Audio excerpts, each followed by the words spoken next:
प्राप्त हुआ।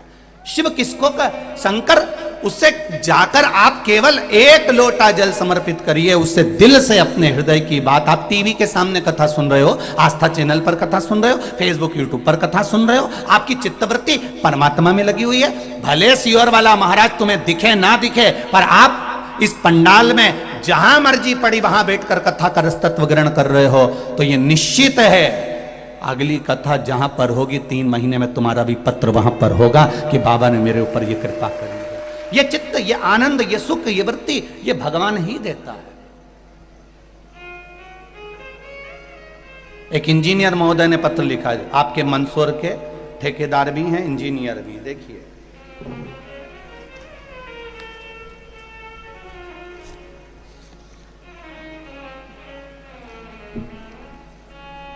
Engineer BS Sisodia, किरियानी Mandsaur. मैं BS सिसोदिया सेवानिवृत्त इंजीनियर, विद्युत सुरक्षा मध्य प्रदेश शासन से हूं। गुरुदेव, सेवानिवृत्ति के पश्चात मेरे को नियम अनुसार मिलने वाले फंड क्लेम विगत 9 माह से अटके हुए थे। 1 वर्ष पहले भी ये अटक गया था, नहीं आया, फिर 9 महीने कहा, फिर अटक गया। मेरे शुभ चिंतकों ने कहा कि सियोर वाला महाराज की कथा आती है टीवी पर, आप श्रवण करें। मैंने कथा सुनना चालू करा और मन में आया कि एक बार कुबेरेश्वर धाम जाऊं। कुबेरेश्वर धाम पर भी होकर आया। गुरुदेव, मंगलवार दिन 20/9/2022 को कथा में बैठा था। मंदसौर की कथा में बैठकर शाम को 4 बजे मैं केवल बाबा से विनय कर रहा था कि बाबा, मैंने सुना है तू सबकी मुराद पूर्ण करता है, मैं इसी पंडाल में बैठा हूं और मेरी मुराद पूर्ण कर दो, मेरा फंड ला दीजिए। शाम को 4 बजे चीफ इंजीनियर भोपाल से मोबाइल आया कि सरकार ने आपके सारे फंड क्लेम मंजूर कर दिए हैं, 3 दिन में आपका फंड का पैसा आपके पास पहुंच जाएगा। मैं इंजीनियर हूं, इन सभी चीजों पर मेरा विश्वास नहीं होता, पर देखा और प्रमाण देखा तो मैं भी छाती ठोक कर कह सकता हूं, और मेरा मोबाइल नंबर भी नीचे लिख रहा हूं, जिसको जरूरत पड़े मुझसे पूछना कि शिव कृपा किसको कहते हैं। यह शंकर है, यह शिव की उदारता है, यह शंकर की करुणा है। आपका विश्वास, आपकी दृढ़ता, आपका भरोसा।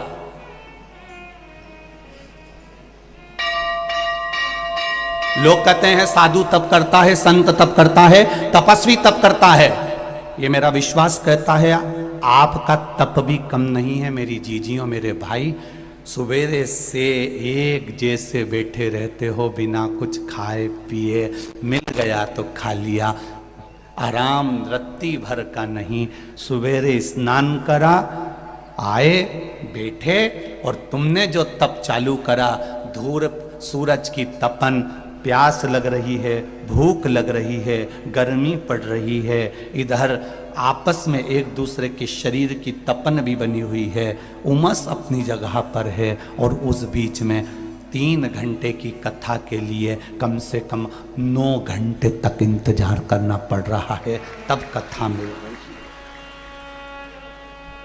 है। 3 घंटे की कथा के लिए 9 घंटे तक इंतजार करना पड़ रहा है, तब कथा मिल रही है, तब कथा प्राप्त हो रही है।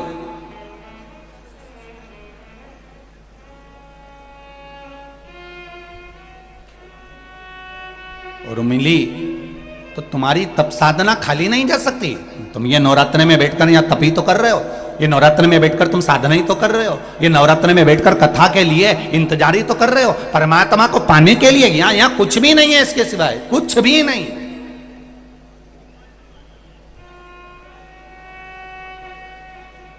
और जितना फल आपको कथा सुनकर मिल रहा है, उतना फल सेवा भारती के जितने ये नवयुवक बेटा बेटियां यहां वहां लगे हुए हैं, कथा तक नहीं सुन पा रहे, धूप में रोड पर खड़े हुए हैं। और एक बात तो कहूंगा, यहाँ के पुलिस प्रशासन को, कलेक्टर और SP महोदय के लिए भी गजब की व्यवस्था दी है, गजब की व्यवस्था। यहाँ के कलेक्टर महोदय और SP महोदय को भी, आदरणीय SP DSP सारे महोदयों को, TI आदि सबको कहूंगा कि गजब की व्यवस्था आपकी और गजब का कंट्रोल आपका। बहुत बहुत साधुवादता है, बहुत साधा सा, बहुत साधा। इतनी अपार जन समुदाय को साधना बहुत कठिन बात है भाई, बहुत कठिन बात। कितना साधा, लक्ष्य मिलेगा ये निश्चित है। कुएं का पानी हिलोरे नहीं मारता क्योंकि वो अंदर से चोट बहुत खाया हुआ होता है। उसी तरह जो मनुष्य भीतर से बहुत चोट खाया हुआ होता है वो संसार में फिर उछलता नहीं, उसके भीतर ज्ञान की गंभीरता होती चली जाती है, ज्ञान की गंभीरता होती चली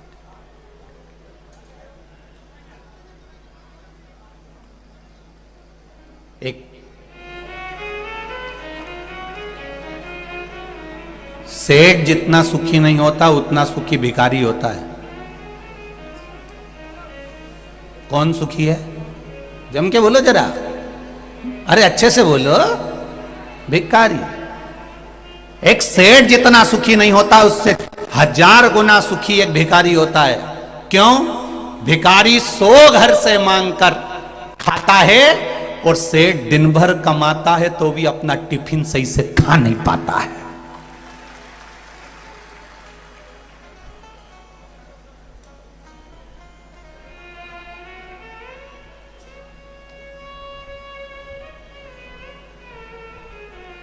सेठ कहना बंद कर दो, कोई मतलब करनी है।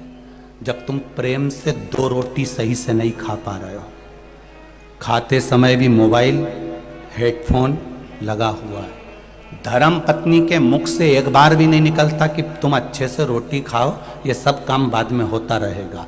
धर्म पत्नी का लक्षण है कि वो एक बार अपने पति को भोजन की थाली पर टोक दे कि स्वामी आप भोजन अच्छे से करिए, ये सब बात बाद में होती रहेगी। आप किसके लिए इतनी मेहनत कर रहे हो? 24 घंटे तो लगे रहते हो, कम से कम आप थोड़ा सा भोजन अच्छे से करो। कम से कम बीपी शुगर या ये शरीर में रोग तो नहीं आएगा। आप अगर अच्छे रहेंगे तो ही तो काम आगे बढ़ेगा, तो ही तो कार्य चलता रहेगा। अब आपका शरीर ही ठीक नहीं है तो आप किसके लिए कमाएंगे? फिर किसके लिए? आप फिर किसके लिए कमा रहे हैं? ये धर्म पत्नी का फर्ज है जो अपने पति को कहे। मंदोदरी अपने पति को समझाती थी, भले पति समझे ना समझे। मंदोदरी अपने पति को बार बार ज्ञान उपदेश देती थी, वो समझे ना समझे, पर अपने पति को कहना बंद नहीं करा मंदोदरी ने। एक पत्नी वो होती है, अगर पति चिल्ला के दौड़ जाए, पति कुछ बोल दे तो पत्नी बोलना बंद कर देती है, फिर बोलती ही नहीं। मैं काय को बोलूं, मुझे क्या करना, अच्छा है जाओ तुम। तो नहीं, तुम धर्म पत्नी हो, तुम्हारा फर्ज है। मंदोदरी के ऊपर लंकाधिपति रावण ने तलवार तक खींच ली थी, मैं तुझे मार दूंगा मंदोदरी, अब मत कहना कि जानकी जी को वापिस पहुंचाऊं। तो भी मंदोदरी ने कहना बंद नहीं करा, तुम मेरे प्राण ले लो, मना नहीं, पर मैं तुमको समझाए बिना नहीं रहूंगी, सलाह देती रहूंगी कि तुम सतमार्ग पर चलो। भले दुनिया को बुरा लगता रहे पर अपन अपना मार्ग बताते रहो। अपन अपना मार्ग बताना, पीछे मत हटना। कई लोगों को बुरा लगता होगा, सियोर वाला महाराज ये बोल देता है, वो बोल देता है, पर निवेदन है जब मंदोदरी अपना काम नहीं छोड़ रही तो सियोर वाला महाराज अपना काम कैसे छोड़ सकता है? कैसे छोड़ दे? वो सतमार्ग पर लाना, ले जाना, सतमार्ग की ओर प्रेरित करना, सतमार्ग की ओर आगे बढ़ाना। भले दुनिया के लोग अपशब्द कहें, ताने दे, गालियां दे, आड़ा टेढ़ा बोलते रहे, पर आप अपनी मस्ती में मंदोदरी जैसा जीवन। मंदोदरी कोई सहज नहीं थी, बड़ी विद्वानों में विद्वान। सप्त ऋषियों ने अपना ज्ञान मंदोदरी को दे रखा था, इसलिए मंदोदरी रावण जैसे विद्वान को समझाती थी। विद्वान और विद्यावान दोनों में अंतर है। रावण के आगे लिखा रहता था विद्वान और हनुमान जी के आगे लिखा रहता था विद्यावान गुणी अति चातुर। रावण के आगे विद्वान लिखा रहता था और हनुमान जी के आगे विद्यावान लिखा रहता था। विद्वान और विद्यावान में अंतर है। विद्वान जो होता है वो दूसरे को नीचा दिखाने का प्रयास करता है और विद्यावान दूसरे को उठाने का प्रयास करता है। विद्वान और विद्यावान में अंतर है। कई लोग बड़े बड़े अपने अपने सिंहासन पर बैठ जाएंगे, ऊंचे ऊंचे पद पर बैठ जाएंगे। हम विद्वान हैं, हमारे पास में वेद और शास्त्रों का ज्ञान है। तुम विद्वान तो बन गए रावण जैसे, पर दूसरे को गिराना जानते हो। और मेरा हनुमान, जिनके आगे लिखा है विद्यावान गुणी अति चातुर, वो विद्यावान है, इसलिए लक्ष्मण मूर्छित भी हो गए तो रात भर में जड़ी बूटी ढूंढ कर उठाने का प्रयास करते हैं, वो विद्यावान हो गए। तुम्हारी विद्वत्ता वो किसी काम की नहीं अगर दूसरे को नीचे गिरा रहे हो।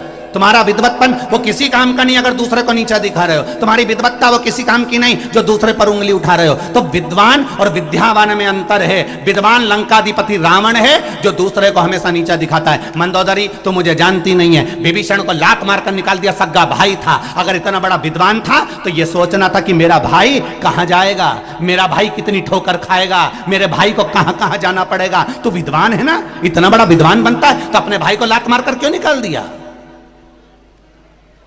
मेरे बराबर कोई नहीं, मैं दशानंद, मैं बड़ा विद्वान हूं।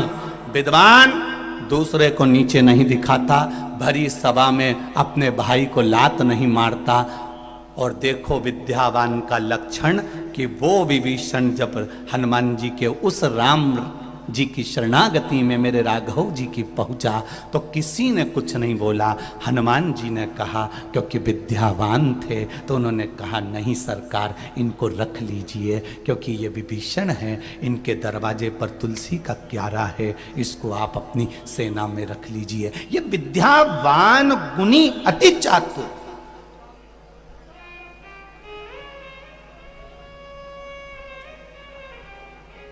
बहुत पढ़ लो, बहुत लिख लो, बहुत बड़े सिंहासन पर बैठ जाओ, बहुत बड़ी सत्ता तुम्हारे पास में आ जाए, तुम्हें बहुत बड़ी कुर्सी मिल जाए, तुम कहीं के अध्यक्ष उपाध्यक्ष, कहीं ये कहीं वो, कहीं तुम ये, तुम्हारे पास में कितने भी पद आ जाएं, पर तुम्हारी विद्वत्ता उसमें होना चाहिए कि तुम विद्वान मत बनना, विद्यावान बनना।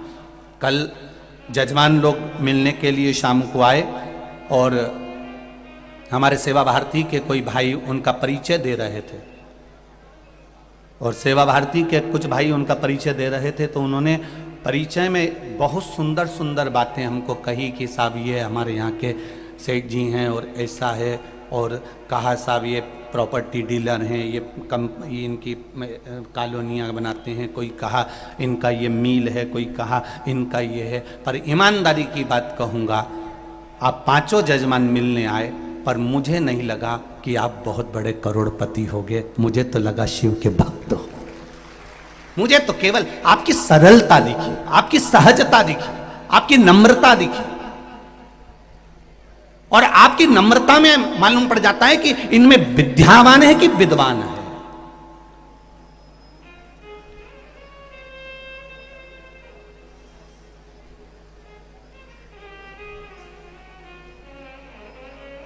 विद्वत्ता की निशानी नम्रता से नजर आती है। अभी ये कथा के पहले सांसद आदरणीय केपी यादव जी की कथा थी अशोकनगर में।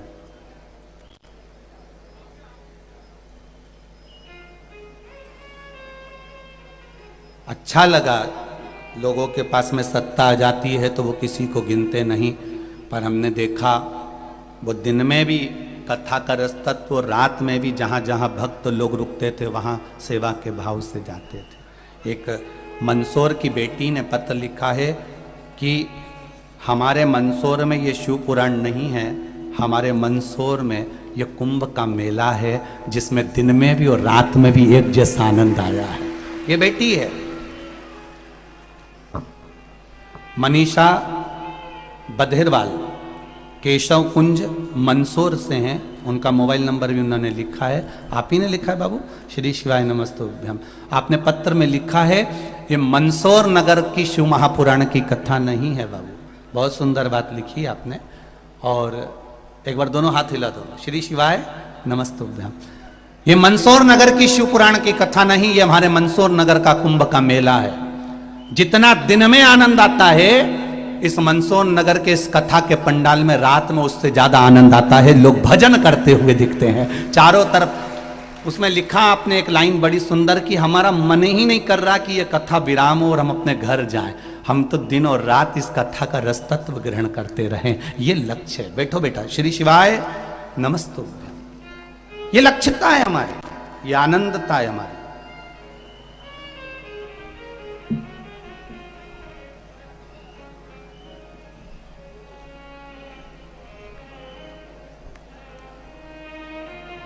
आग लगी आकाश में झरझर गिरे अंगारे, जो सतगुरु ना होते तो मर जाते सारे। कहीं ना कहीं शिव भक्ति का एक आनंद अपने जीवन में उतारो। सेठ भिखारी 100 घर से मांगकर खाता है और चैन की जिंदगी जीता है, और सेठ 24 घंटा कमाता है और एक टिफिन भी सही से नहीं खा पाता है। एक टिफिन भोजन का दुकान पर रखा है। 4 बार नौकर ने कह दिया सेठ जी मुझे भूख लग रही है, नौकर को छुट्टी दे दी पर खुद छुट्टी नहीं ले पाया, खुद छुट्टी नहीं ले पा रहा कि मैं खा लूं। खाने के लिए अंदर बैठा है और बाहर ध्यान है। देख ले वो ग्राहक क्यों खड़ा है, उसको देख ले जरा, और मुंह में रोटी केवल ठूस रहा है और ध्यान ग्राहक पर है। नहीं रे भाई, बहुत छोटा सा जीवन है, इसको खूब खुशियों से जियो, खूब खुशियों से।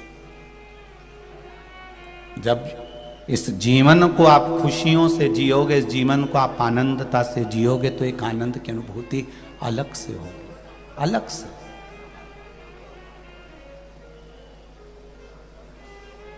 कमाओ, खूब कमाओ।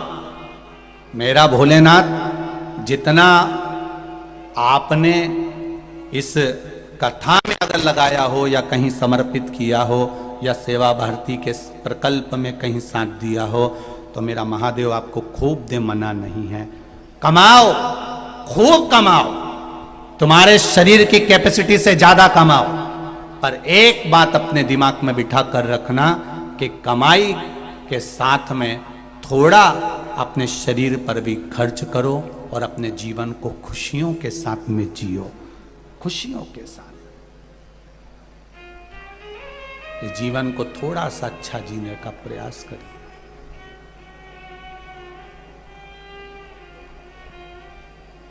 एक किसान ने पत्र लिखा है,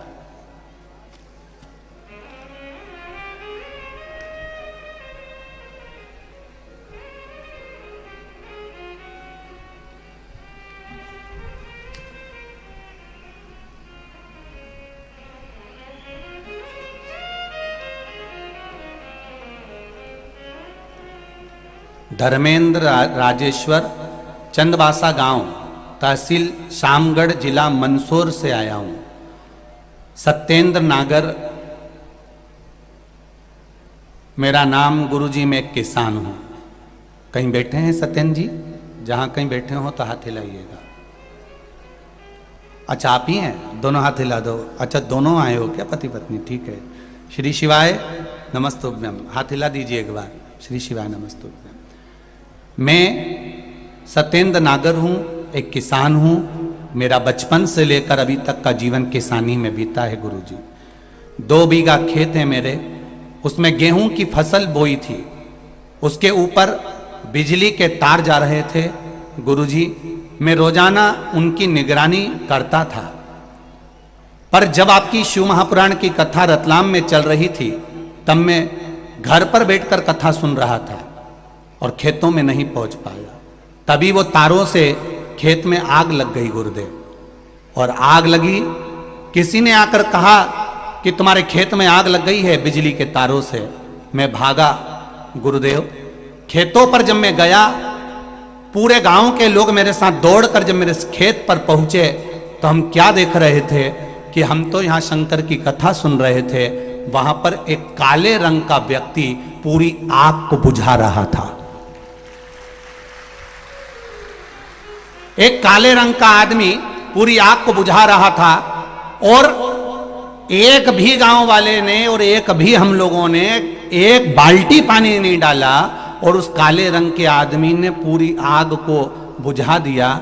उसके बाद भी गुरुजी बाबा की कृपा देखिए, मेरे 2 बीघे खेत में जो गेहूं हमेशा कम आता था, उसमें 25 क्विंटल गेहूं बाबा ने मुझे दिया। शिव की कृपा। बैठिए महोदय, श्री शिवाय नमस्तुभ्यम। बैठिए, ये शिव है। ओ घड़ी, हम उसके भरोसे पर जी। करो काम, कर्म करना, पीछे नहीं हटना। पढ़ाई करो, डॉक्टर बनो, इंजीनियर बनो, तुम्हारी पढ़ाई पूरी करिए और बड़े दिल से करिए, पर साथ में उस पर भरोसा रखिए, उस पर भरोसा। हमने पहले भी कथा में कहा, तुम भगवान का द्वार संभाल लो, तुम भगवान की कथा संभाल लो, तुम भगवान की कथा को संभालो, वो तुम्हारा घर संभालेगा, निश्चित है संभालेगा। उसने जन्म दिया है हमको। माता के गर्भ में जब पेट भरकर भोजन दे सकता है, माता के गर्भ में जब हमारी सुरक्षा कर सकता है, माता के गर्भ में जब रह सकता है। कितनी विचित्र बात भीम और अर्जुन ने भगवान कृष्ण से कही, एक कन्हैया, मेरे 5 पुत्र सो रहे थे द्रौपदी की और तुमने उसको नहीं बचाया, और मां उत्तरा के गर्भ में पहुंच गए बचाने के लिए।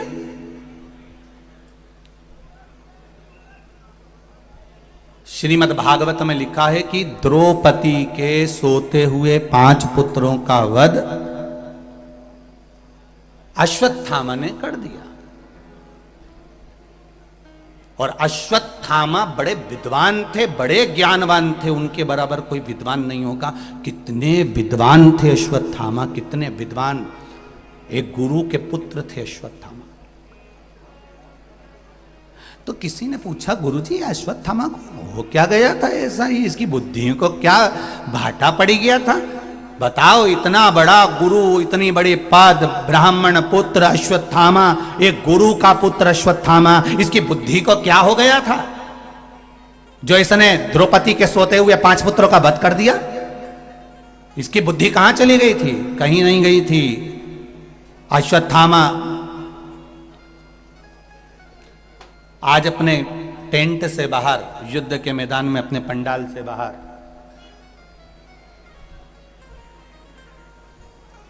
पंडाल से बाहर अश्वत्थामा बैठा हुआ था।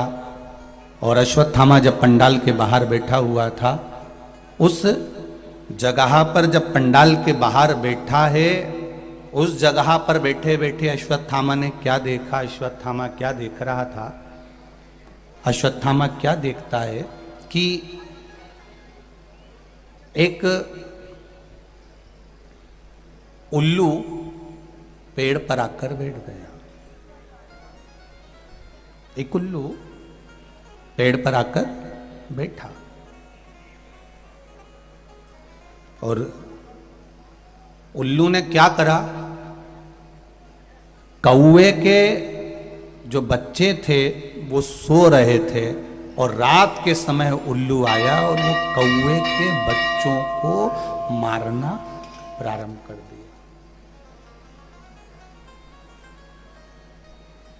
अश्वत्थामा ने देखा कि गजब,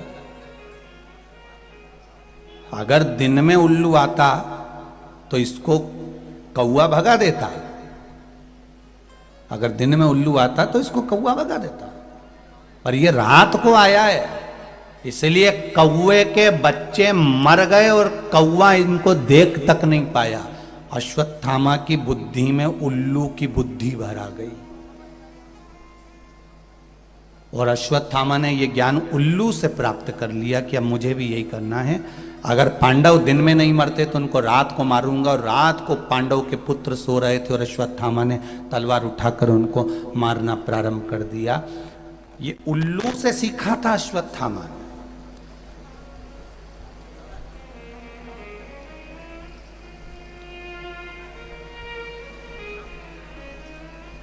एक विद्वान,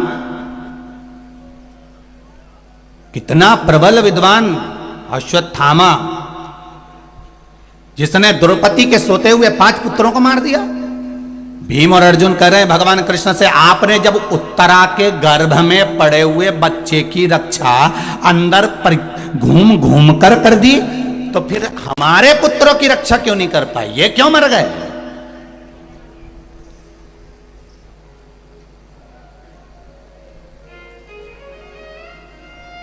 इनके मरने का कारण क्या है? भगवान कृष्ण ने कहा, अर्जुन भीम, मैं रोज तुमसे पूछता था, रोज प्रतिदिन तुमसे पूछता था, रोज तुमसे कहता था कि तुम मेरे पास आते हो तो अपने मन की बात कहा करो, अपने हृदय की बात कहा करो। मैं रोज तुमसे कहता था कि तुम्हारे मन में कुछ चल रहा हो तो बताओ, तुम्हारे भीतर कुछ हो तो बोलो, तुम्हारे भीतर कुछ चल रहा हो तो बोलो।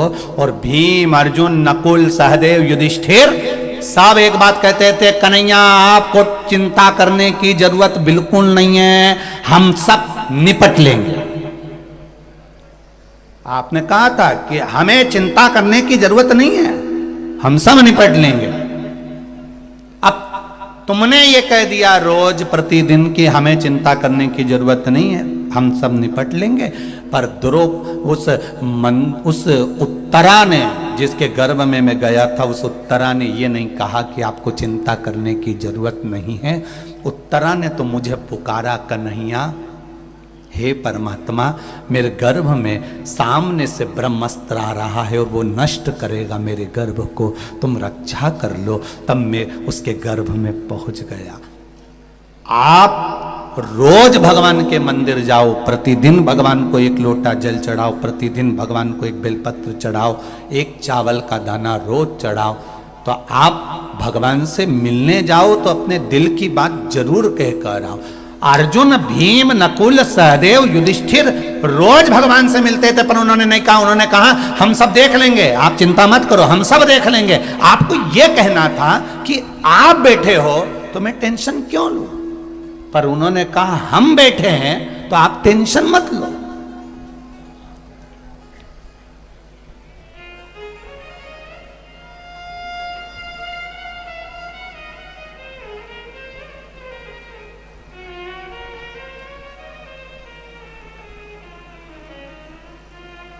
कहीं कहीं का होता है सब, बात बात एक ही बात, मैं बैठा हूं ना, तुम्हें टेंशन लेने की जरूरत नहीं है, मैं बैठा हूं ना, तुम्हें टेंशन लेने की जरूरत नहीं है, मैं बैठा हूं ना, तुम्हें टेंशन लेने की जरूरत नहीं है।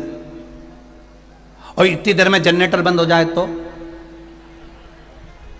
और उससे कहें जनरेटर बंद हो गया तो मैं कहीं करूं, कहीं मैं जनरेटर के अंदर घुस जाऊं, तो तू ही तो बोल रहा था मैं बैठा हूं ना, तो टेंशन लेने की जरूरत नहीं है।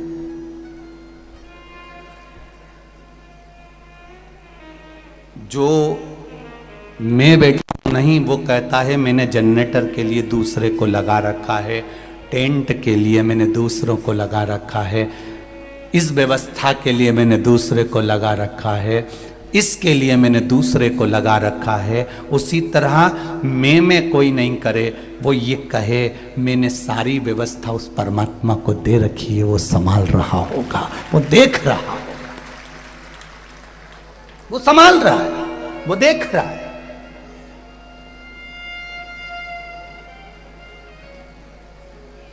चिकित्सा विभाग की बेटियां, चिकित्सा विभाग के बेटे, चिकित्सा विभाग की बेटियां, जरा सा सफोकेशन हुआ, थोड़ी सी गर्मी पड़ गई, थोड़ा सा बारिश पड़ गई, थोड़ा सा कुछ हुआ, सूचना मिली बेटियों को कि यहां किसी को स्वास्थ्य गड़बड़ हुआ, तो उन्होंने तुरंत आई, देखी, तुरंत।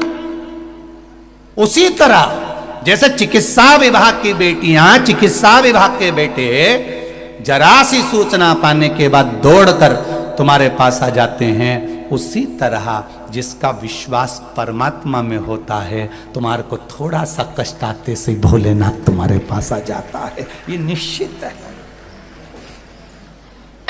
ये निश्चितता है।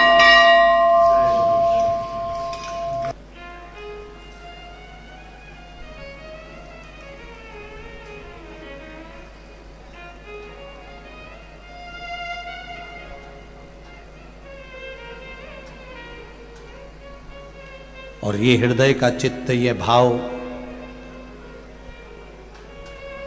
हृदय से जब आप परमात्मा से कहेंगे तो वो सुख आपको मिलेगा।